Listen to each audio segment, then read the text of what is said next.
that day. Yeah. Yeah. All right. In the studio with us once again, it's Brad Bryan and Sonia Edwards from BIA Insurance with our insurance tip of the week. It's hot outside. How much stuff is burning up? Yeah. Everything's melting. Yeah. Yeah, I have air conditioner issues at the transmitter over at 1041. Just put some ice on it. Do I? Just put a bag of ice on it. It'll be fine. Yeah, I can't even, there's no window even in the building.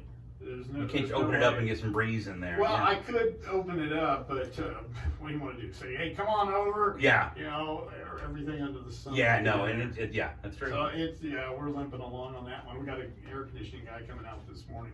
But anyway, yeah, it's hot. Are you seeing those kind of claims or anything like that? No. Nothing's melting. That's surprising. Wait till the end So of the day. what's the topic today?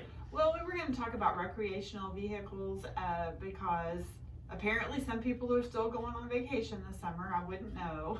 Aw.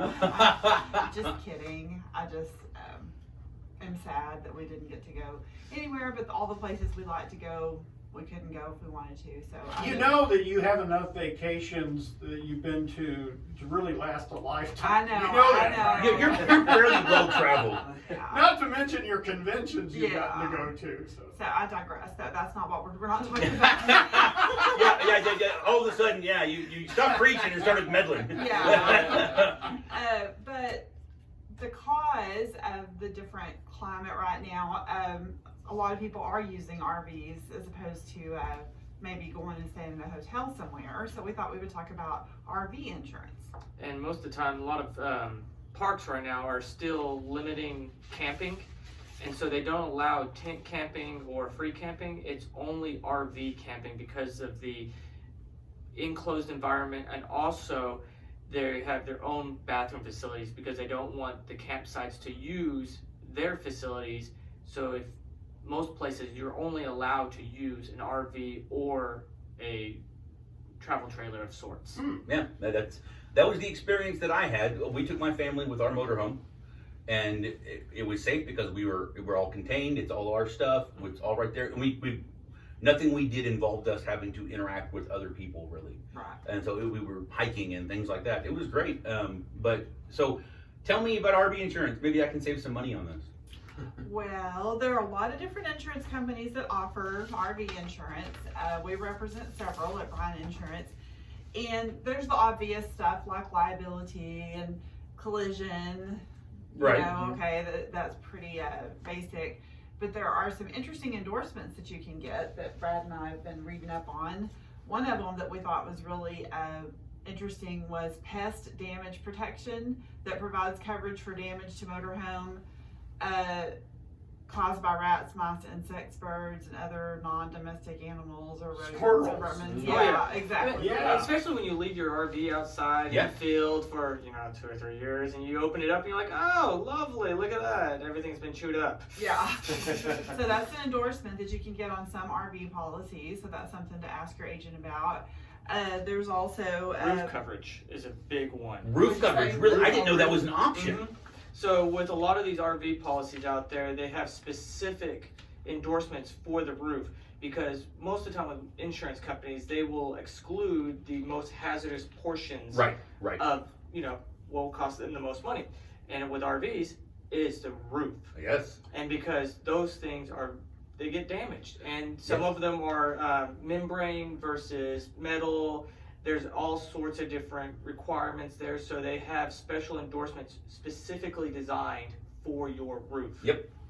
Here's a gallon of Flex Seal. Kind of. They do make a really cool product for that. But I will tell you that when I purchased my RV, 5 years ago, whenever it was, they said, now when this leaks, not if, but when your roof leaks, here's how you handle it. Here's what you got to do, because it's going to happen. Guys, you're driving a house, Right. and if you nick a tree limb, that could cause a small crack or whatever. Are those treated like houses in a lot of cases or not? That's Are what they- this endorsement's for. So it's really like a house Yes. endorsement. Okay. Oh, very cool. And they even have package. Some people live in their RV full time, Right. retired, and they travel, and there's packages for that gives you extra coverage. Because when you're living in your RV, it's different than an auto. So once you park the RV and start being a full-timer is what they call it, then you have to have a completely different set of endorsements to cover you, because now you're no longer operating it as a vehicle, it's now a residency. So you need to make sure that the endorsements that you have on your policy align with what you're using your RV for. Okay, that brings up a question. How is the little car that they typically drag around behind them categorized? Is it the insurance on that car, or is it an extension of the RV? That's the insurance on the car. Okay, Yeah. so that car has to be insured as its own entity. Yes. Does that insurance, if you're a full timer, does that cover like liability? Like on my house, if somebody gets injured at my house. That's where that comes into play. Oh, that's what a great thing to have. If you're a full time RVer, you absolutely want to make sure you're. Yeah, You know, or these people that will buy a travel trailer and park it at the job site for 6 or 7 months. right. Now, it's no longer a travel trailer, it's a residency, so you need to make sure that your policy reflects what you're using it for. Right. So, And then there's one that some people think that they don't really need, and that's contents coverage. Because I don't know, we used to have a travel trailer, and the stuff that we used in the travel trailer was stuff that, you know, old towels and stuff like that we didn't really care about. But you need to think about what you're carrying in that RV, because it's not covered on your auto policy. Right. So it anything contents wise, your personal property, you need that coverage on your RV policy. and you don't realize how much stuff you have in your car until you start having to add it up. So, a few years ago, I had an RV, and we were driving back from Denver. Broke down in Dumas, Texas. Oh, I've been there. Oh, it's a lovely town, yeah. Also, make sure you pronounce it correctly. It's Dumas. I pronounced it wrong when I stopped at the gas station.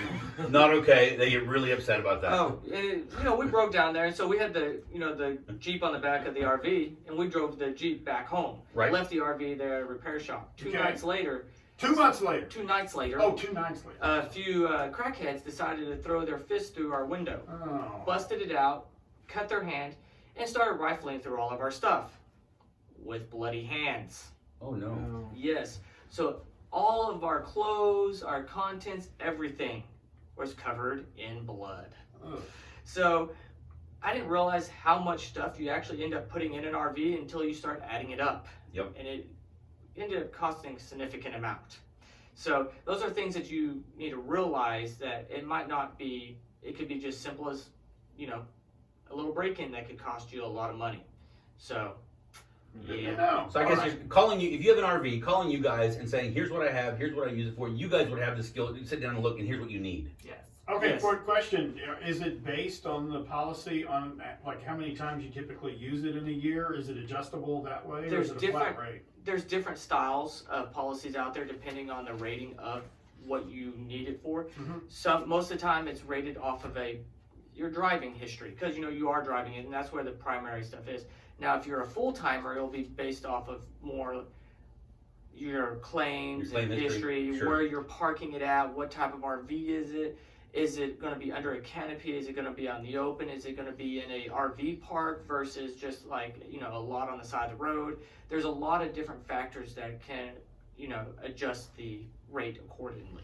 Okay, very good. How do we get a hold of you at Bryan Insurance? You can call us at 940-549-2525. You can come see us, second floor Sierra Bank Building, or visit us online at www.bryanins.com. Thank you, Sonia. Thank you, Brad. Looking forward to the tour of the scooter yeah. in a minute.